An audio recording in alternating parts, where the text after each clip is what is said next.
Welcome back to the Watchlist, a weekly series where we take a look at 3 players who become future transfer targets after impressing over the weekend. Forwards are very much the focus of this week's episode, after Romelu Lukaku, Raul Jimenez and Mikel Antonio all failed to pick up points in Gameweek 8. Harry Kane got off the mark with his first Premier League goal of the season, as Spurs held on to a 3-2 win over Newcastle. The England captain later reminded us of his telepathic understanding with Heung-min Son, when he picked out the South Korean for a tap-in at the back post. No forward could better Kane's 0.65 expected assist figure during the game week, and he completed 12 of his 13 passes in the final third. Over the last 4 game weeks, he ranks joint top with Raul Jimenez for big chance involvements amongst forwards, with 5.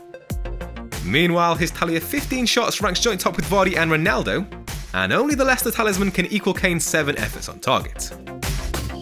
Spurs face West Ham, Man United and Everton up next, which are by no means terrible fixtures, but it's their run from Gameweek 12 onwards that is particularly appealing. Home ties with Leeds, Brentford and Norwich over a 4-match spell make a very strong case for moving Lukaku onto Kane at that point in time. The defeat to Spurs saw Newcastle welcome back Callum after a 4-match absence, and it didn't take him long to return to the scoresheet. The Englishman received his side's only big chance of the game when he opened the scoring after less than 2 minutes. He went on to equal Harry Kane with 6 touches in the opposition's box during the match, and only Ndombele managed more. Before sustaining his injury, Wilson made a bright start to the season with 2 goals in the opening 3 game weeks. Only Dominic Calvert-Lewin and Mikel Antonio could better his 3 big chances, or his 1.71 XG in that time, amongst forwards. The mood has been lifted at St James's Park following the recent takeover, ahead of some favourable fixtures. They face just one top 4 side in the next 7 game weeks, with home ties against Brentford, Norwich and Burnley, as well as away trips to Crystal Palace and Brighton. Whilst the continued form of Jamie Vardy shouldn't go unnoticed, his strike partner Kelechi Iheanacho has quietly impressed, with returns in 3 consecutive game weeks.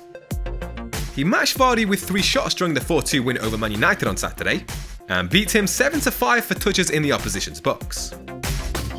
Having worked his way back into the starting lineup, Iheanacho has scored and assisted in the last 2 game weeks, to earn 14 FPL points compared to Vardy's 16. Though he trails 6-4 for shots, the pair have each recorded 1 big chance in that time. But it's his form in the second half of last season that underlines his potential. He bagged 11 goals and 2 assists between game weeks 26 and 38, to earn a league-high 92 points in that time, 7.1 per game on average. Chelsea are the only top 4 side to face the Foxes over the next 8 game weeks, which include ties with Leeds, Watford and Newcastle.